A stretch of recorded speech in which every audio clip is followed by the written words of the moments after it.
Amados hermanos, entramos en un tema tan controversial como ardiente, el destino final de Rusia. Cuando observamos el mundo, muchos repiten que hoy existen tres potencias que ejercen influencia decisiva: Estados Unidos, China y Rusia. Esos tres nombres aparecen una y otra vez en los noticieros, en los debates políticos, en el temor a la guerra, en los pronósticos económicos e incluso en las conversaciones cotidianas.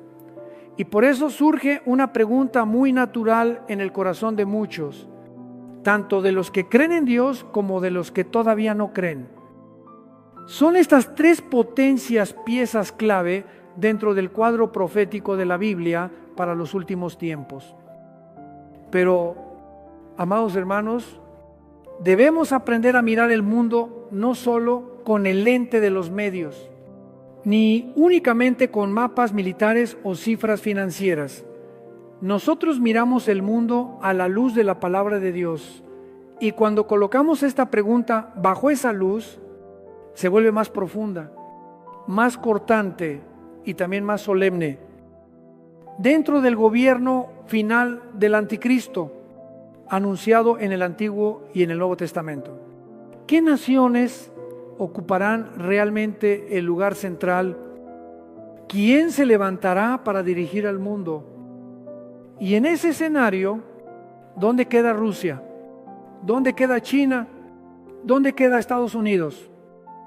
Sé que esto va a sorprender a muchos, porque en la mente del mundo moderno, Estados Unidos representa poder, China representa impulso económico y Rusia representa fuerza militar y un arsenal nuclear temible. Pero la Biblia no se impresiona con lo que deslumbra al ser humano. La Biblia traza el cuadro de Dios y Dios ve el final desde el principio, aun cuando el hombre se embriaga en medio de la historia. Por eso, desde el punto de partida, debemos establecer un principio crucial. No toda nación que hoy brilla será la nación que brillará en el desenlace final. No todo lo que hoy hace temblar al mundo será lo que se siente en el trono de la historia al final. Y tampoco porque un nombre aparezca con frecuencia en los titulares tenemos derecho a colocarlo a la fuerza dentro de un texto profético. Quiero que ustedes noten algo que muchos pasan por alto. Durante muchos años, incluso durante muchas décadas, ciertas interpretaciones proféticas han oscilado según el clima político. Cuando la Unión Soviética era fuerte, se interpretaba a la luz de la Unión Soviética. Cuando Rusia volvió a levantarse, se interpretó a la luz de Rusia. Cuando China comenzó a crecer, muchos corrieron a mirar a China. Cuando Estados Unidos lideró el mundo, se asumió que Estados Unidos debía estar en el centro. Pero la Biblia no cambia con las noticias. Las noticias cambian, la Biblia permanece firme. Así que debemos avanzar con sobriedad y con precisión. Vamos a mirar la historia de Rusia para comprender el ánimo de un imperio que adoró el poder y que en un momento decidió expulsar a Dios. Vamos a observar la geopolítica actual para reconocer cómo se está sacudiendo el orden mundial. Pero por encima de todo, vamos a regresar a las profecías para distinguir lo que es verdad bíblica de lo que es simple suposición humana. Y aquí está la pregunta inicial que quiero clavar en la mente de ustedes, como un clavo que no nos permita huir. Si la Biblia enseña que el poder final se formará mediante una confederación de 10 naciones, surgida del marco greco-romano y vinculada a la región del Mediterráneo, ¿cómo podrían Rusia, China o Estados Unidos estar en el centro de ese cuadro? Si la palabra de Dios ya definió la estructura del gobierno final, ¿con qué autoridad vamos a corregir el mapa de Dios? Solo porque el mapa del mundo está cambiando. Voy a decir desde ahora lo que muchos no están listos para oír, pero que no podemos evitar si queremos ser fieles a la Escritura. Rusia no es el centro del gobierno final del anticristo. China tampoco y Estados Unidos tampoco. no lo digo por desprecio, ni por minimizar su fuerza, sino porque cuando ponemos todo bajo la luz bíblica, el cuadro que aparece es completamente distinto de lo que el mundo está imaginando. Y precisamente eso nos conduce al propósito de todo este mensaje. Cuando ustedes escuchen la expresión el destino final de Rusia, no piensen que se trata de un análisis político común. Estamos hablando de cómo Dios ha colocado a las naciones en el capítulo final de la historia. Estamos hablando de cómo un imperio puede parecer inmenso ante los hombres y, sin embargo, ser pequeño dentro del plan soberano de Dios. Y estamos recordando lo que Jesús nos enseñó. No permitan que su corazón se turbe cuando vean que los reinos se sacuden, porque estas cosas deben suceder. Pero todavía no es el fin. Y el fin no pertenece a los tronos humanos, sino al Rey de Reyes. Amados hermanos, si queremos entender el destino final de Rusia, tenemos que mirar el alma de un imperio, porque Dios no evalúa a las naciones solo por sus fronteras, sino por su fundamento espiritual, por las ideas que echan raíces, por la actitud del ser humano frente a él.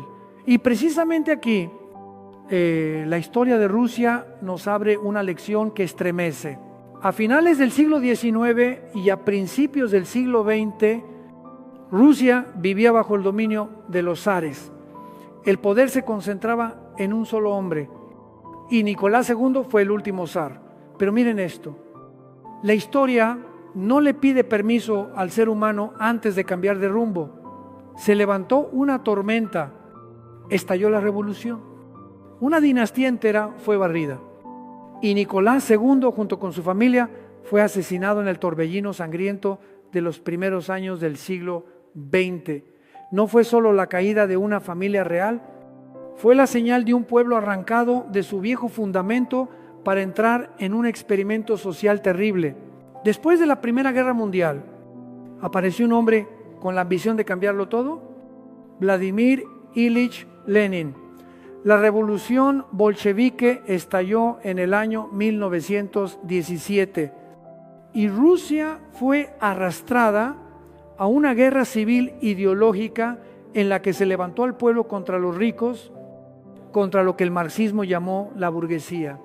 Pero, amados hermanos, lo verdaderamente aterrador no es que cambiaran de régimen, lo aterrador es que cambiaron el objeto de adoración. Cuando el ser humano expulsa a Dios de la vida nacional, no se vuelve neutral.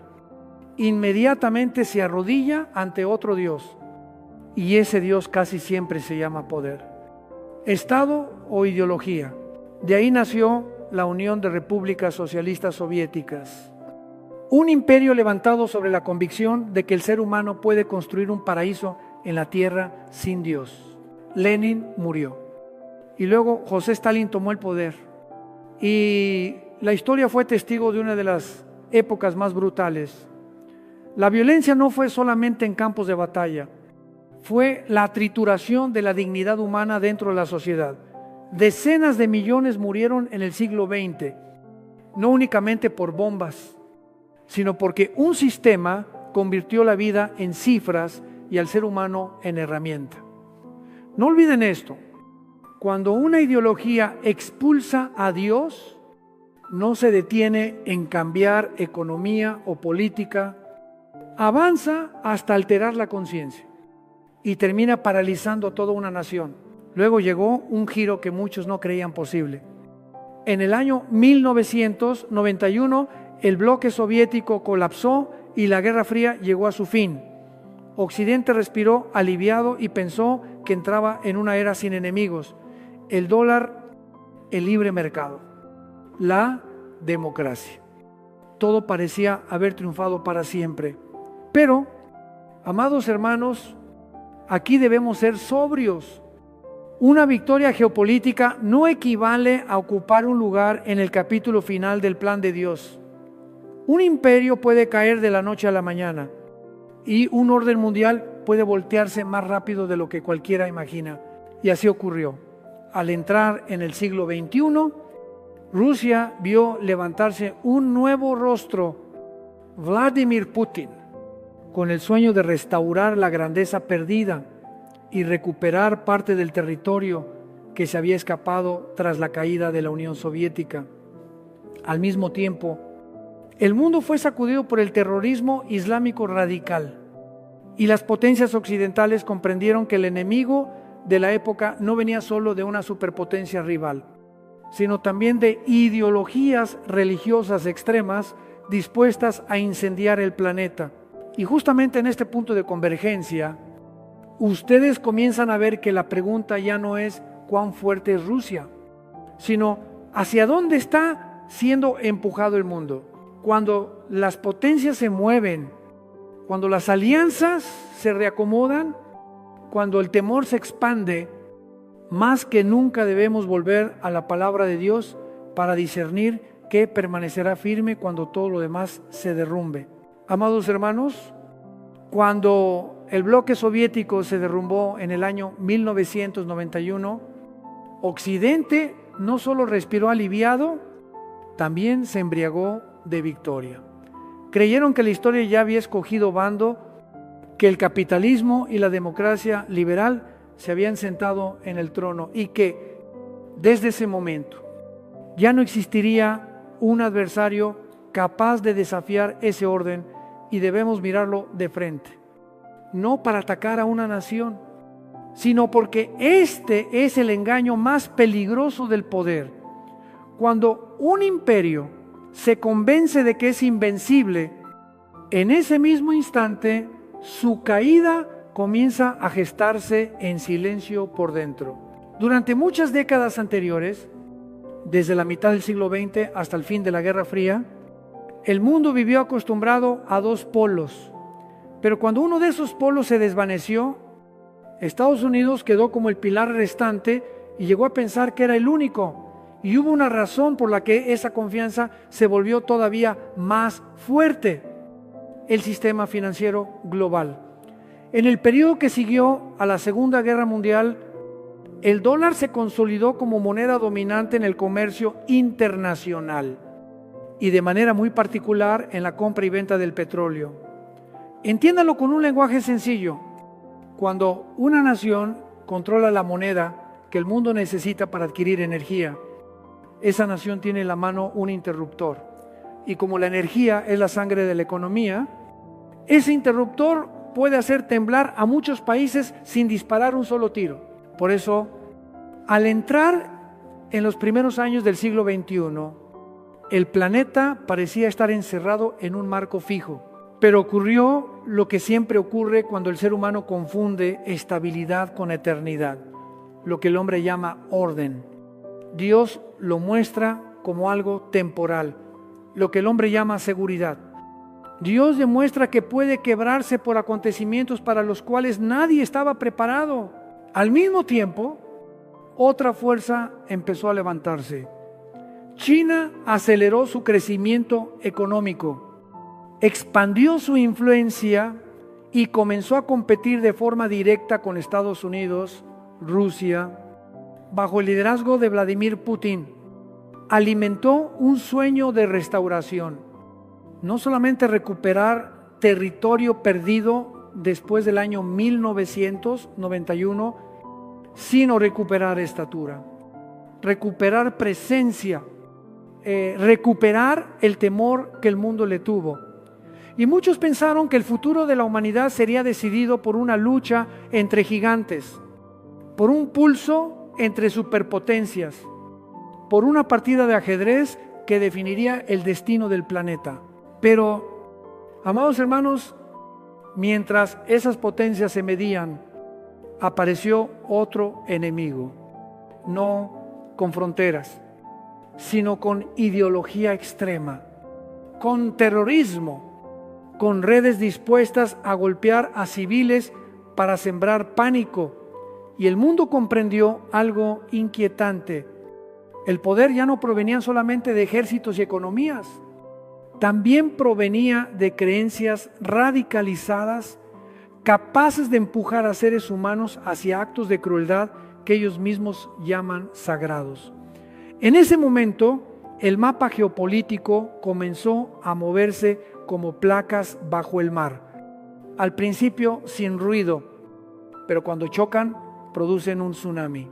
Y aquí es donde debemos detenernos y hacer una pregunta que muchos prefieren evitar. Si el mundo parece girar alrededor de 3 potencias, si el dólar mantiene su dominio, si China sigue ascendiendo, si Rusia insiste en recuperar grandeza, entonces, ¿por qué en el cuadro final que presenta la Biblia no vemos a Estados Unidos, no vemos a China y tampoco vemos a Rusia ocupando el centro al ecero?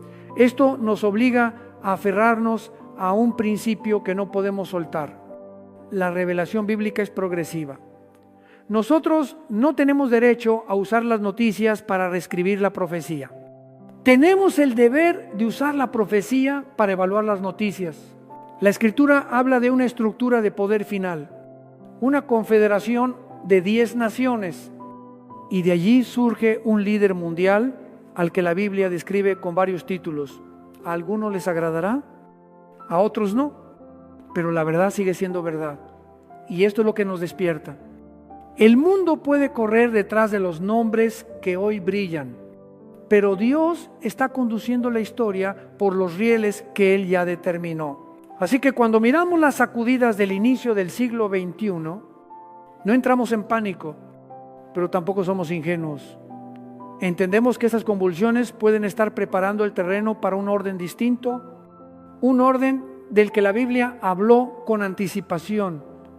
Y con esa sobriedad en el corazón es el momento de abrir la palabra de Dios. No para especular, sino para comparar, para examinar, para distinguir con claridad lo que Dios anunció en el libro de Ezequiel, en el capítulo 38 y en el capítulo 39, donde muchos creyeron que Rusia era el centro, pero cuando se lee con cuidado, el cuadro aparece completamente diferente.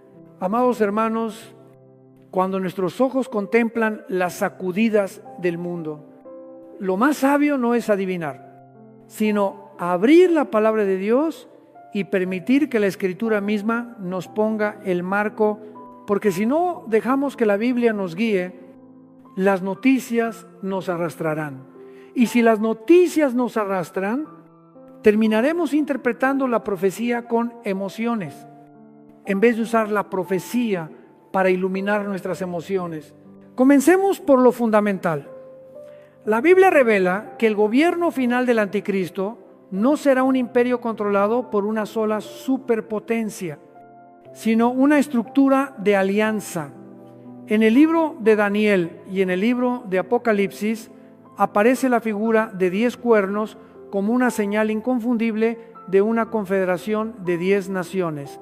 Esto es de enorme importancia porque indica que el mundo caminará hacia una reestructuración del poder, donde naciones se unirán para formar un bloque de administración común. Y de ese mismo bloque surgirá un líder con ambiciones globales. Ahora bien, ¿de dónde proviene esa confederación de 10 naciones? Cuando conectamos las piezas de la Escritura, el cuadro apunta a un espacio histórico y cultural vinculado de manera directa con la herencia greco-romana. En otras palabras, la estructura final no surge de un extremo lejano del oriente ni del continente americano, sino que se relaciona con la región del Mediterráneo, que fue el corazón de los imperios antiguos que moldearon el mundo clásico. Y cuando ustedes entienden esto, comienzan a ver por qué algo que suena paradójico se vuelve coherente. Naciones que hoy acaparan la atención del planeta pueden no tener el lugar central en el capítulo final que Dios ha determinado. Avancemos un paso decisivo. Durante mucho tiempo, muchos miraron el libro de Ezequiel en el capítulo 38 y el capítulo 39 y de inmediato lo asociaron con Rusia, porque allí se describe un ataque enorme contra Israel y pensaron, ¿quién podría hacer algo así si no fuera Rusia?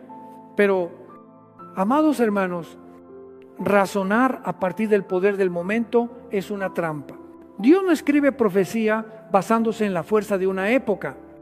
Él escribe conforme a su plan eterno. Cuando entramos en esos dos capítulos, encontramos a un personaje llamado Gog, que procede de la tierra de Magog, ligado a regiones mencionadas como Mesec y Tubal. Y aquí muchos se apresuran, se van por el sonido de las palabras, hacen conexiones por semejanza y concluyen que se trata de Rusia. Pero la Biblia no nos llama a adivinar por sonidos parecidos. La Biblia nos llama a leer según la intención de Dios. Y hay una llave de oro dentro de Ezequiel.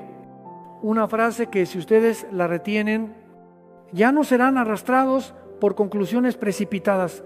Dios le habla directamente a Gog y le da a entender que no es un personaje extraño, recién aparecido, sino alguien de quien ya habían hablado los profetas desde tiempos antiguos.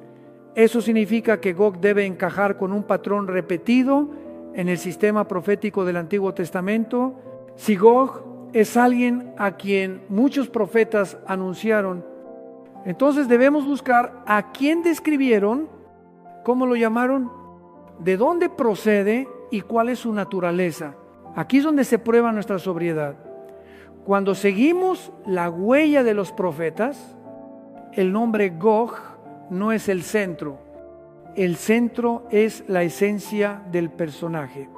Los profetas hablaron de un enemigo final de Israel, de un líder soberbio, de alguien que reunirá naciones para oponerse al propósito de Dios. Ese personaje aparece con distintos títulos y esos títulos convergen en una sola realidad que el Nuevo Testamento también expone con claridad: el anticristo. Entonces, ¿qué está ocurriendo en Ezequiel? No se trata de un acertijo para adivinar qué país disparará primero. No se trata de un noticiero para pegar cada versículo a cada titular. Lo que está ocurriendo es que Dios está descorriendo el velo para mostrarnos la estructura del conflicto final. Israel será el punto de enfoque, naciones se unirán, un líder las conducirá y Dios manifestará su santidad delante de todos los pueblos. Y cuando el marco queda correctamente puesto, las preguntas empiezan a invertirse. En lugar de preguntar si Rusia invadirá a Israel, tenemos que preguntar quién es Gog según el lenguaje bíblico.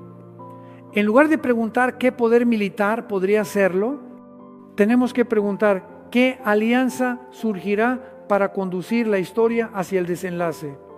En lugar de preguntar qué nación está de moda, tenemos que preguntar qué señales dejó Dios en su palabra para que reconozcamos la dirección de esta era. Así que aquí no estamos ante un simple debate político. Estamos ante una prueba espiritual. ¿Quién guía nuestra manera de pensar? ¿Los medios o la Biblia? ¿La emoción o la revelación? ¿El rumor o la palabra de Dios?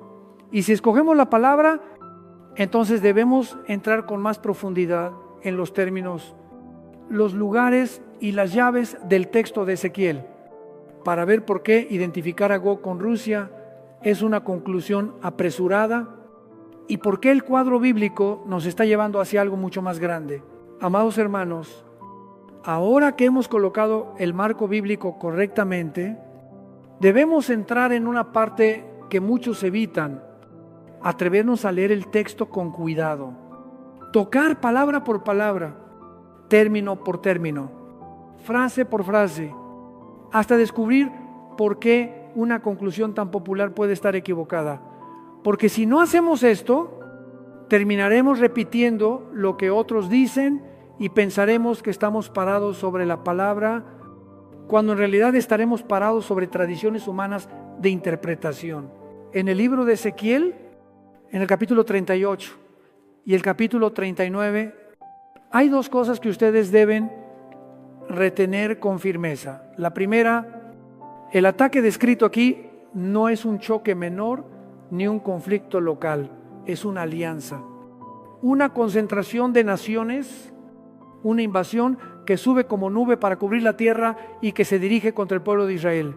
La segunda, Dios mismo está gobernando el curso del acontecimiento, porque Él declara que traerá a ese líder sobre su tierra para que las naciones reconozcan su santidad.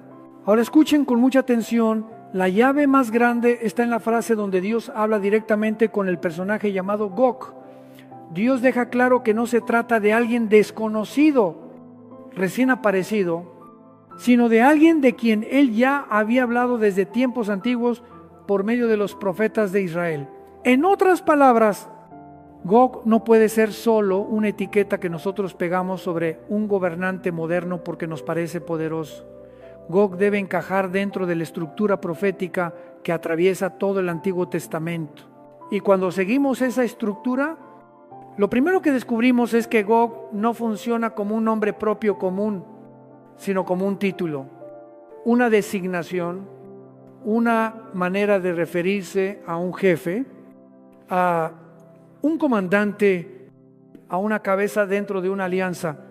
Así que si nos equivocamos desde el inicio, todo el mensaje se tuerce. Durante mucho tiempo, algunos tomaron una palabra del texto, la palabra Ros, y como sonaba parecido al nombre de una nación moderna, concluyeron que se trataba de Rusia. Pero, amados hermanos, esa es una interpretación basada en sonido, no en significado.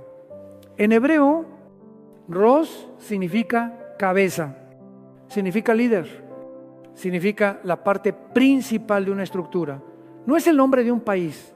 Cuando alguien toma una palabra que significa cabeza y la convierte en el nombre de una nación, rompe el texto en el mismo lugar donde pretende explicarlo. Entonces el pasaje deja de hablar de Rusia. El pasaje está hablando de una cabeza, de un líder supremo, de alguien que encabeza una alianza vinculada a regiones mencionadas como Mesec y Tubal. Y si ustedes continúan leyendo con sobriedad, verán que el flujo del texto apunta hacia un escenario geográfico cercano a Asia Menor, cercano a lo que hoy es Turquía y al entorno del Mediterráneo. En vez de ser empujado hacia el extremo norte por suposiciones humanas, pero hay algo todavía más fuerte.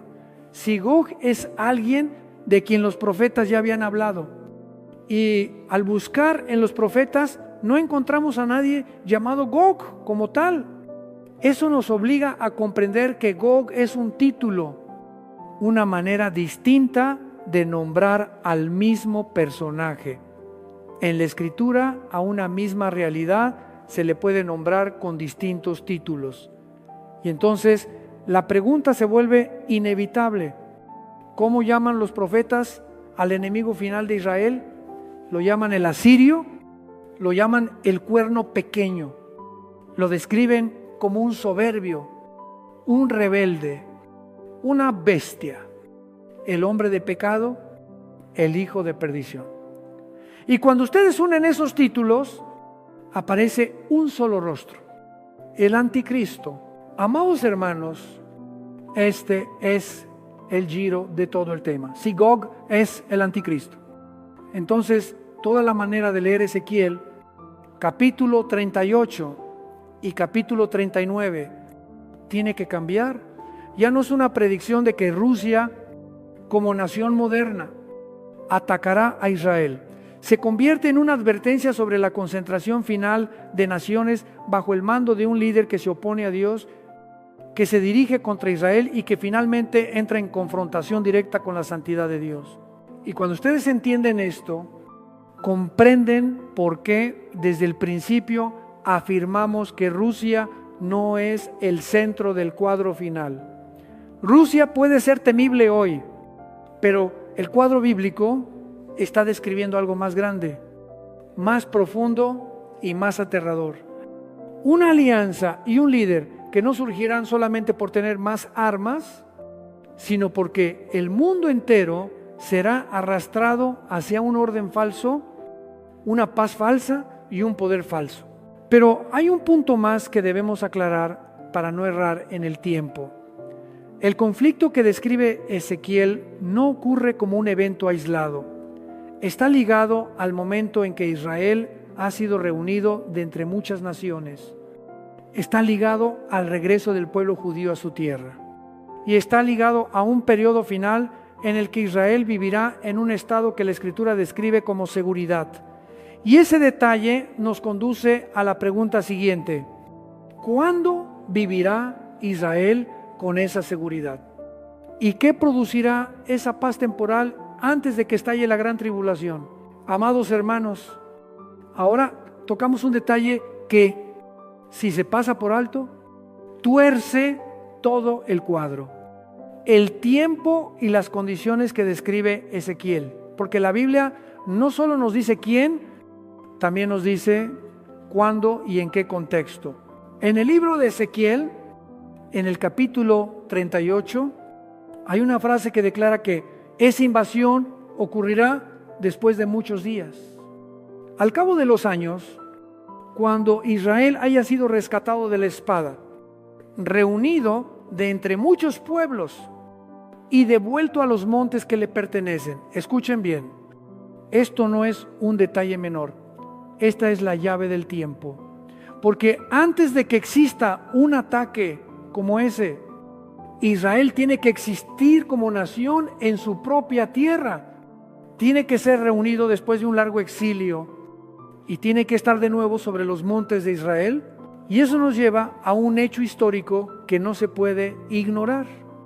El día 14 de mayo del año 1948, cuando Israel volvió a su tierra después de casi 2000 años de dispersión. Menciono esta fecha no para idolatrar la historia, sino para subrayar que la profecía estableció una condición y la historia mostró esa condición apareciendo.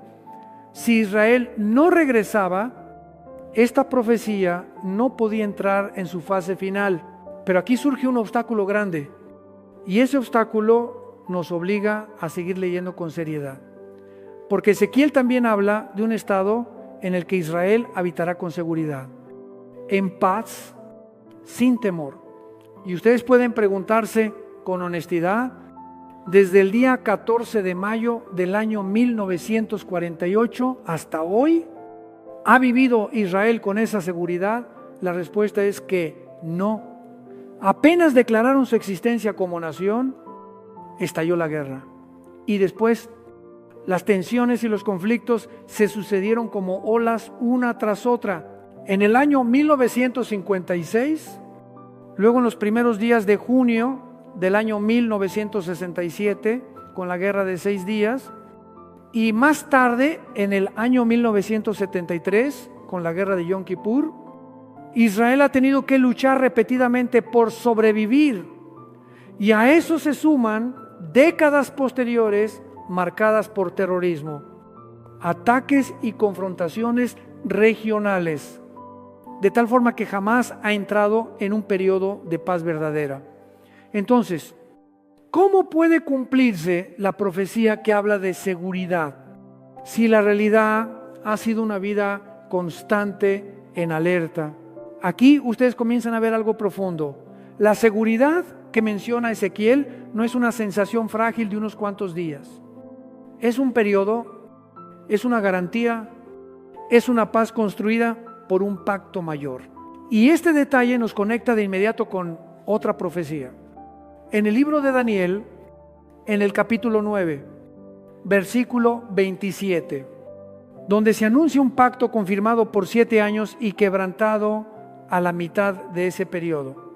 Cuando ustedes unen estas dos piezas, comprenden cómo Israel podría experimentar una seguridad temporal, no porque de pronto sea amado por sus enemigos, sino porque aparecerá un hombre con suficiente poder para imponer un orden, con suficiente autoridad para detener por un tiempo a los adversarios, y con capacidad de firmar un pacto que haga creer a Israel que por fin ha entrado en una etapa de tranquilidad.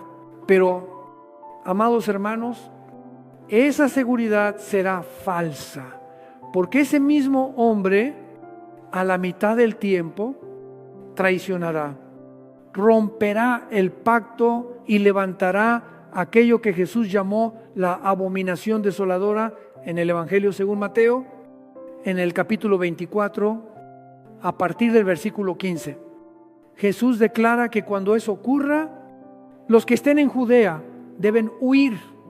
Él no les dice que se queden a negociar, no les dice que esperen a ver qué pasa, les dice que corran, porque vendrá una tribulación como nunca antes la hubo.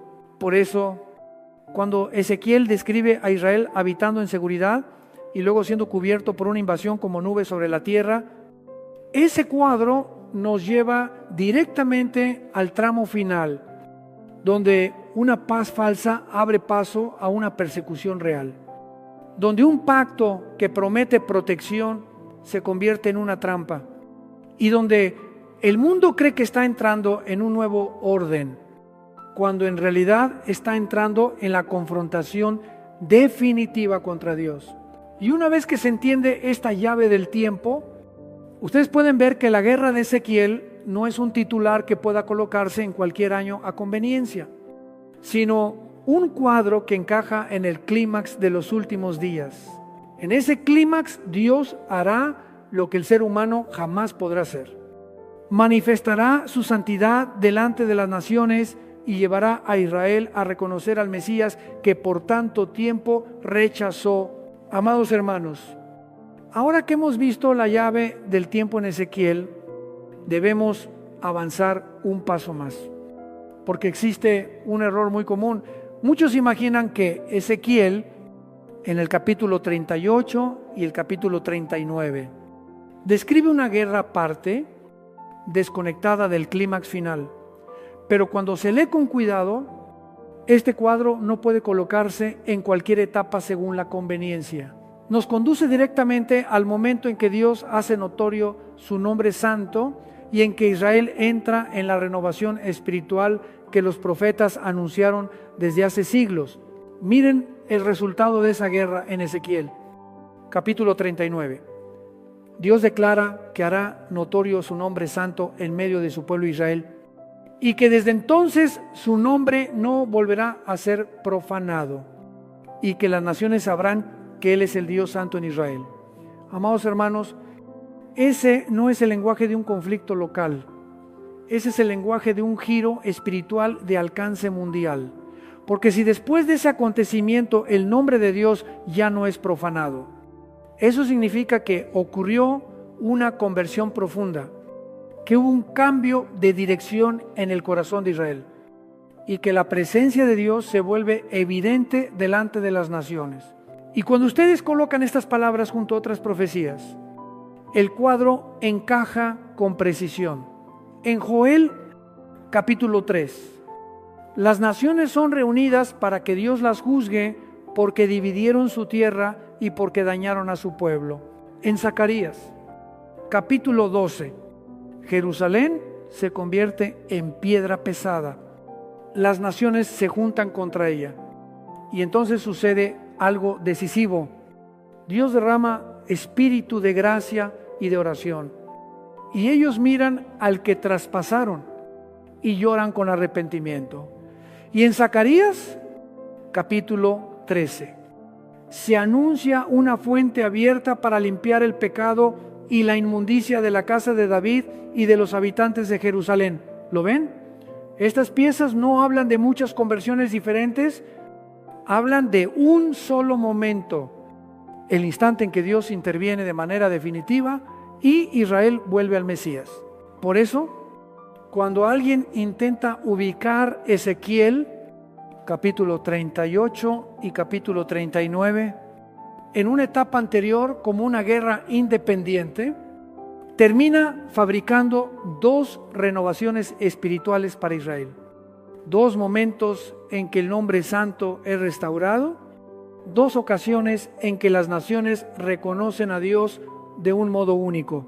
Pero la Biblia no presenta ese escenario. La Escritura apunta a un solo clímax, a un punto de convergencia donde Dios cierra el capítulo del juicio y abre el capítulo de la restauración. Y aquí está la razón por la que Ezequiel se conecta de manera tan estrecha con la batalla final que el Nuevo Testamento describe cuando los reyes de la tierra son reunidos para el gran día del Dios Todopoderoso. Se le llame Armagedón o se le llame la guerra final. La esencia es la misma. Las naciones se concentran contra el propósito de Dios y Dios manifiesta su poder. Amados hermanos, esto es lo que debe despertarnos. La profecía no fue dada para alimentar curiosidad, sino para sacudir la conciencia. Cuando vemos al mundo moverse hacia estructuras de alianza, cuando vemos a Jerusalén convertirse en el centro de disputa, cuando vemos a las naciones cada vez más dispuestas a confrontar, no entramos en pánico, pero entendemos que todo está avanzando hacia una cita que Dios ya anunció, y precisamente porque este cuadro es un clímax, por eso es todavía más equivocado reducirlo a una sola nación como Rusia. Aquí no se trata de un país contra otro país, se trata de un orden mundial que se concentra bajo el mando de un líder rebelde y de Dios entrando en la historia para revelar quién es Él. Así que ustedes ya pueden ver la línea de conexión. Ezequiel no está solo, se enlaza con Joel, se enlaza con Zacarías y se enlaza con el gran río bíblico sobre la venida de Jesucristo y la restauración final de Israel. Y cuando lo entendemos así, dejamos de leer Ezequiel como si fuera un boletín militar y lo escuchamos como lo que realmente es: una advertencia y una promesa, una advertencia sobre la confrontación final y una promesa de que Dios no abandonará a Israel, sino que cumplirá todo lo que ha dicho. Amados hermanos, ahora que el cuadro está claro y entendemos que Ezequiel no describe una guerra aislada, la pregunta ya no es si Rusia atacará o no a Israel, sino hacia dónde se moverá el mundo para formar exactamente la estructura que la Biblia anunció. Porque si al final existe una confederación de 10 naciones, si el centro gira alrededor del Mediterráneo y de la herencia grecorromana, si de ese mismo bloque se levantará un líder rebelde, entonces eso exige una reacomodación gigantesca del poder sobre la tierra. Y aquí está lo que a muchos les cuesta aceptar. Las potencias que hoy parecen dominar no necesariamente desaparecerán de un día para otro, pero no podrán conservar el nivel de supremacía que hoy tienen para llegar al desenlace. Cuando la Escritura describe un orden final en el que no hay lugar para superpotencias fuera de esa estructura, eso implica que vendrán giros que debilitarán, fracturarán o modificarán su papel. No tiene que ser un solo golpe, puede ser una cadena de acontecimientos que poco a poco le quiten firmeza a la silla donde hoy se sientan. Recuerden esto: Dios muchas veces no derriba un imperio con un solo golpe. Él permite que sus contradicciones internas crezcan, permite que la soberbia produzca decisiones equivocadas, permite que alianzas artificiales se deshagan en el momento preciso. Y cuando eso sucede, un imperio cae sin entender por qué cayó. Entonces, ¿qué podría hacer que Estados Unidos deje de ser el centro? Un orden financiero puede sacudirse, una moneda puede ser desafiada, una sociedad puede pudrirse por dentro por la decadencia moral. Una nación puede ser fuerte por fuera y frágil por dentro. Y la Biblia nos enseña una verdad dolorosa. Cuando un pueblo rechaza a Dios, pierde sabiduría para gobernarse a sí mismo. Y al final el desorden devora su fuerza como la polilla devora la madera. ¿Y qué podría impedir que China llegue al desenlace como potencia dominante? La economía puede ahogarse por la energía, por el comercio, por crisis de cadenas de suministro, por pérdida de confianza. Y a veces lo que derrumba a una potencia no es un enemigo disparando, sino factores que no logra controlar: la demanda de energía, la estabilidad social y las fisuras internas. El mundo moderno corre con petróleo, corre con energía. Y quien tenga cortado ese flujo puede tambalearse rápidamente. Y Rusia cayó en el año 1991 y en el siglo XXI trató de levantarse otra vez. Pero levantarse no significa ser escogida para ocupar el centro del desenlace. Rusia puede funcionar como un factor de inestabilidad, como una fuerza que empuja al mundo a reestructurarse, como un agente que obliga a que bloques se acerquen o se separen. Pero la Biblia no coloca a Rusia como la cabeza del orden final. Y eso significa que Rusia tendrá que quedar en otro lugar, o debilitada, o desplazada, o absorbida por un reacomodo más amplio que se levante alrededor del Mediterráneo.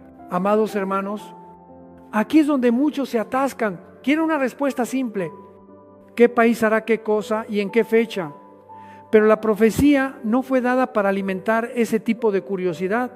La profecía fue dada para que discernamos la dirección, para que reconozcamos la forma del orden final y sobre todo para que entendamos que Dios está gobernando la historia.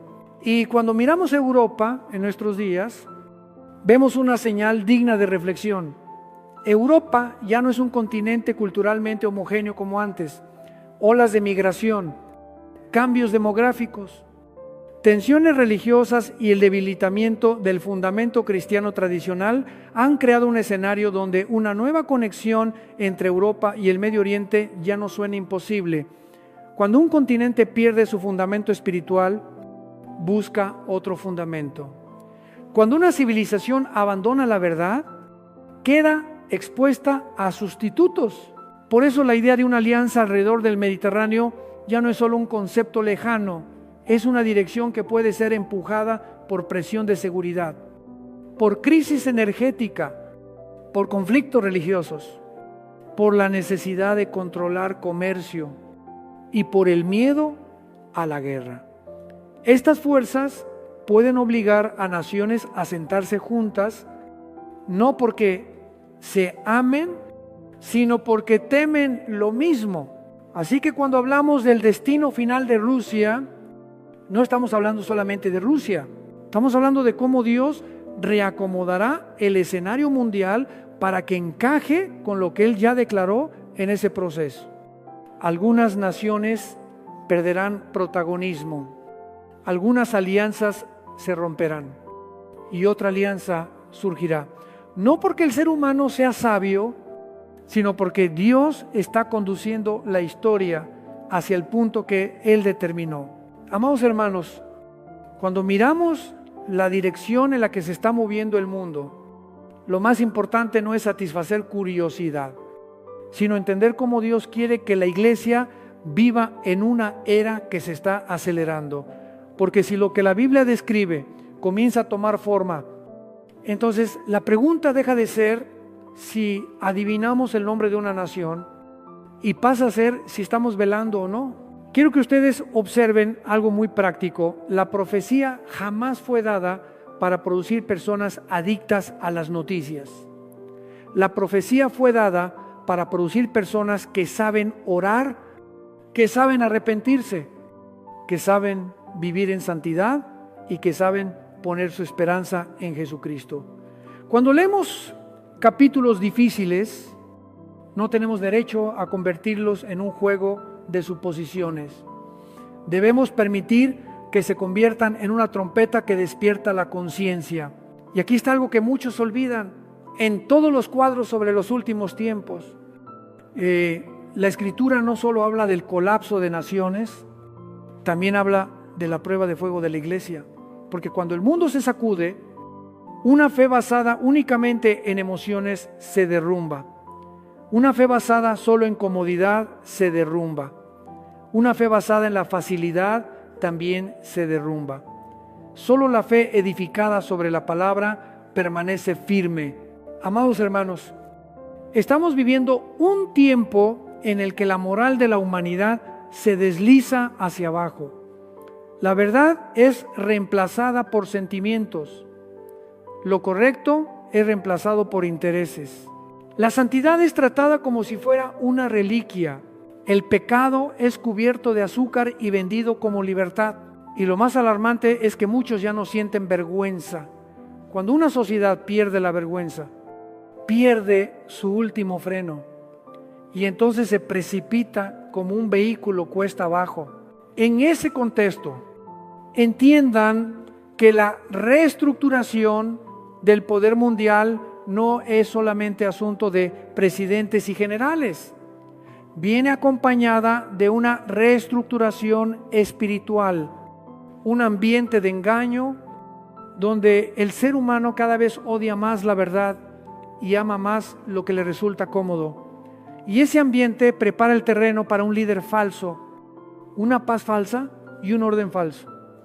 La gente no es engañada solamente por falta de inteligencia, es engañada porque no ama la verdad. Por eso, lo que la iglesia necesita en estos días es volver al fundamento, volver al temor de Dios, volver a una vida de oración, volver a la fidelidad en la familia, volver a la justicia en el trabajo, volver a la limpieza de los ojos, de los oídos, de la boca y del corazón.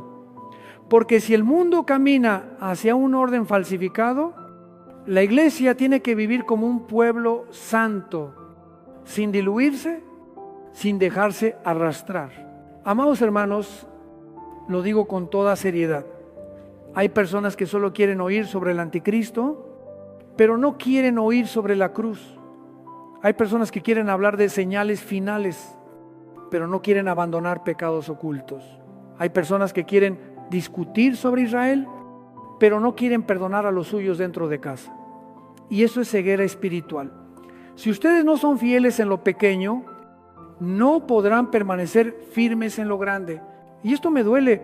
Muchos creyentes pasan horas escuchando análisis, predicciones y siguiendo cada acontecimiento, pero no pasan tiempo leyendo la Biblia con humildad. No oran por sus hijos, no corrigen su vida familiar, no rompen hábitos pecaminosos. Amados hermanos, eso no es velar, eso es curiosidad. La verdadera vigilancia siempre conduce al arrepentimiento y a la santificación. Así que cuando hablamos del destino final de Rusia, recuerden que el objetivo no es que sepamos qué le pasará a Rusia, sino que sepamos cómo debe vivir la iglesia.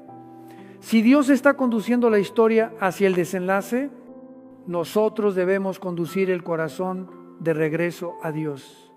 Si el mundo entra en tinieblas, nosotros caminamos en la luz. Si el engaño aumenta, nosotros nos aferramos a la verdad. Y aquí está nuestra esperanza. Nosotros no esperamos al anticristo, esperamos a Jesucristo. No ponemos nuestra confianza en imperios, la ponemos en un reino que no puede ser sacudido. No tememos el final de los sistemas humanos, porque eso solo anuncia que el rey está cerca. Y el que pertenece a Jesucristo no necesita entrar en pánico, necesita prepararse, mantener la lámpara encendida y vivir como quien está a punto de encontrarse con su Señor. Amados hermanos, ahora llegamos al punto final de todo este mensaje, no para satisfacer curiosidad, sino para dejar una marca profunda en el corazón. Porque si ustedes han escuchado hasta aquí, deben entender que el destino final de Rusia no es solo un asunto geopolítico, es un recordatorio de lo frágiles que son todos los imperios cuando se enfrentan al plan eterno de Dios. Los reinos vienen y se van, los líderes se levantan y desaparecen, los sistemas que parecen intocables también se corrompen y caen. Rusia tuvo su época de zares y se desplomó. Rusia levantó un imperio sin Dios y se desplomó. Rusia entró al siglo XXI con sueños de restauración, pero los sueños no escriben el último capítulo. China puede acelerarse, Estados Unidos puede dominar por un tiempo, Europa puede reacomodarse, pero, amados hermanos, todo eso son olas en la superficie. La corriente profunda de la historia está en la mano de Dios. Y por eso Cuando alguien me pregunta ¿hacia dónde va Rusia?, yo respondo como la Biblia me obliga a responder. No puedo hablar como comentarista político, tengo que hablar a la luz de la palabra. Rusia no se sentará en el trono central del gobierno final. Rusia puede ser un factor de presión, un agente de sacudida, un elemento que empuje al mundo hacia un reacomodo. Pero Rusia no es la cabeza de la confederación de 10 naciones que la Escritura describe. Y eso significa que Rusia tendrá que ser colocada en otro papel, reducida, debilitada o transformada dentro del orden que Dios permitirá que se forme. Pero, amados hermanos, si nos quedamos ahí, perderemos lo más importante. Porque el final no es si Rusia se hace más pequeña o más grande. El final es que Dios se manifestará. Su nombre será exaltado y su plan de salvación llegará a cumplimiento. La Biblia declara que al final las naciones sabrán que Él es el Dios santo e Israel reconocerá al Mesías. Habrá una fuente abierta para limpiar el pecado. Habrá una restauración que ningún parlamento puede votar para impedir, que ningún ejército puede detener con armas y que ningún imperio puede torcer con tratados. Y entonces Jesucristo volverá. Esto no es una idea poética, esto es el eje de la historia. Cuando Él regrese, no viene a hacer campaña, no viene a negociar, viene a reinar, viene a poner la justicia en el trono. Viene a terminar con la soberbia humana y a derribar los órdenes falsos. Por eso quiero dejarles esta última palabra como un llamado, no como entretenimiento. Si ustedes están en Cristo, permanezcan firmes. Si están a medias, regresen. Si están viviendo en pecado oculto, arrepiéntanse. Si están fríos, clamen por el fuego del Espíritu Santo. Si tienen temor por lo que dicen las noticias, recuerden que Dios jamás pierde el control. Miren al mundo, pero no permitan que el mundo gobierne su corazón. Escuchen los acontecimientos, pero no dejen que les roben la paz. Estudien profecía, pero no olviden que el propósito de la profecía es llevarlos a santidad y esperanza. Y recuerden que nuestra esperanza no está en una superpotencia, no está en una moneda, no está en una alianza, está en aquel que con una sola palabra hará que todo se someta. Amados hermanos, que Dios nos dé ojos para ver, oídos para oír y un corazón para obedecer.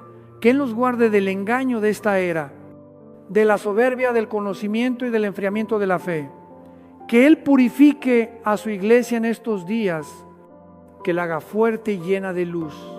Y que nos recuerde cada día que no pertenecemos a este mundo, pertenecemos al reino eterno. Y nuestro Rey está por venir. Amén.